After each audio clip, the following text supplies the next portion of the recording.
এমন একটা গাছ যে গাছের চারিদিকে কাটা কিন্তু ফলটা মিষ্টি সুস্বাদু। এই সুস্বাদু ফল খেতে হলে এই কাটাগুলো সহ্য করতে হবে। ধৈর্য।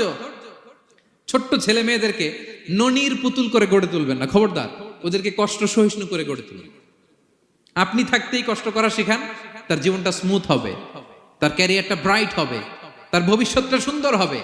ছেলে মেয়েরা কিছু চাইলেই সাথে সাথে দিবেন না।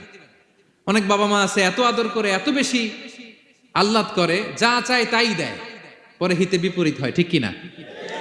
ছেলে মেয়েকে অভাব শেখান, ছেলে মেয়েকে কষ্ট শেখান, ওদেরকে সংগ্রাম শেখান, প্রতিকূল পরিবেশে কি করে টিকে থাকতে হয় এটার সবক শেখান। সেদিন লোকমান তাই করলেন, ছেলেদের সবর শিখাইলেন যে বাবা ধৈর্য ধারণ করো, আতঙ্কিত হবা না। জীবন এটা সহজ নয়, জীবন চলার পথ সহজ নয়, এটাকে সহজ করে নিতে হয়। কখনো